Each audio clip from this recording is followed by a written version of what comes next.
Car rally की अध्यक्षता करते हुए समाज रत्न, समाज वैभव,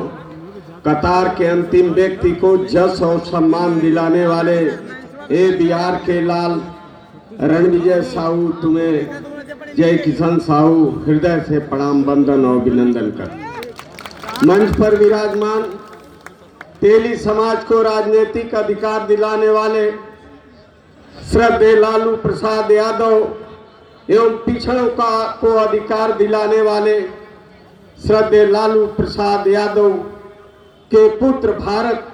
बिहार के भविष्य आदरणीय विपक्ष प्रतिपक्ष के नेता तेजस्वी यादव जी, मंच पर विराजमान विधायक संजय गुप्ता जी,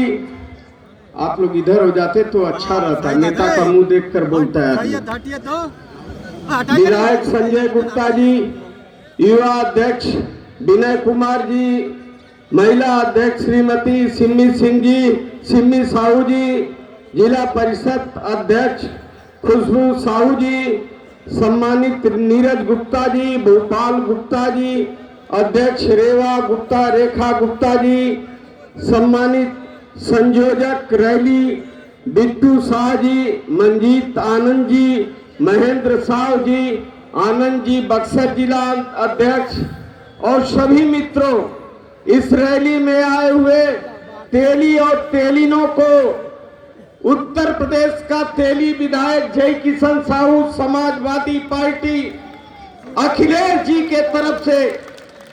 के आदरणीय विपक्ष नेता तेजस्वी जी का हृदय से प्रणाम, वंदन और अभिनंदन करता हूं। मेरे मित्र, मेरे साथी, राजनीतिक दौर में तेली समुदाय बहुत आगे बढ़ गया। लोग कहने के लिए कहते हैं कि मेरे समाज का बेटा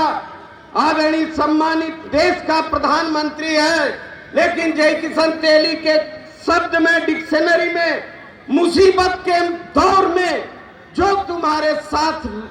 सहयोग कर दे वही तुम्हारा नात है, रिश्तेदार है, तुम्हारा सब कुछ है। ये मैं प्रश्न करता हूं तेली हुकार रैली से, नरेंद्र मोदी किसी के भी सम्मान के लिए, तेलियों के सम्मान के लिए, और बात छोड़ दो बैकवर्डों के लिए सम्मान के लिए, एक भी राजनैतिक अधिकार, सामाजिक अधिकार या किसी प्रकार का अधिकार नरेंद्र मोदी ने देने का काम किया है? नहीं किया है। इस बात पर बात आती है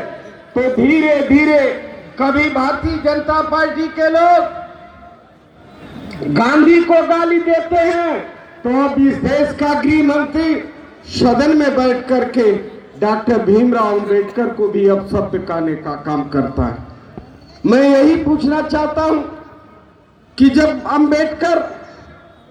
को आप कह सकते हो, राष्ट्रपिता महात्मा गांधी को भी कह सकते हो, तो और किसको छोड़ सकते हो? लेकिन मैं गर्व से कहना चाहता हूं, मैं उस समाज का मैं पैदा हुआ जब देश पर विषम परिस्थितियां थी, जब भारत मां गुलामी की जंजीर में जकड़कर हिमालय के गोद में सिसकियां ले रही थी, तो मेरे कौम में पैदा होने वाला भामा शाह ने इस देश का हिंदुत्व और क्षत्रित्व बचाने का काम किया था। उस कौम का पैदा हूं, नहीं तो इस देश का हिंदुत्व भी पता नहीं क्या होता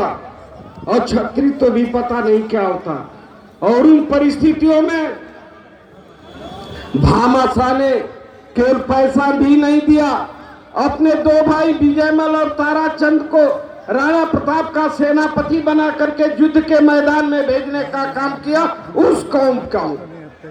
मेरे मित्र, मेरे साथी, मैं बहुत लंबी बात नहीं, मैं कहना चाहता हूं इस रैली के माध्यम से राजनीतिक दल के लोगों से, देना है तो आधा दे दे। ए राजनीतिक दल के लोग इस मैदान से सुन लीजिए, देना है तो आधा दे दे, इसमें भी गर्भाधा है तो दे दे, केवल 5 गांव रखो अपनी धरती तमा। तो कृष्ण तो कह दिए, लेकिन दुर्योधन ने कहा था मैं सुई के नोक भी भर भी नहीं दूंगा। पहले की रैली का है। तो कहा कृष्ण लो दुर्योधन जाता हूँ, अंतिम संकल्प सुनाता हूँ, याचना नहीं अब रण होगा, आगे भीषण संघर्ष होगा। मैं आज रैली के माध्यम से यही बात कहना चाहता हूँ, ऐ मेरे समाज के लोग, ऐ मेरे बिरादरी के लोग, यदि आपको इस रैली का मतलब आदरणीय रणविजय साहू ने रण फूका है, तो इस चुनाव में हिस्सेदारी को लेकर के आप अपना दम और ताकत बिल्कुल दिखा देना। इन्हीं बातों के साथ हृदय से प्रणाम, हृदय से वंदन, और मैं पुनः माननीय अखिलेश जी के तरफ से बिहार वासियों का बहुत बहुत धन्यवाद। बहुत बहुत धन्यवाद बड़े भाई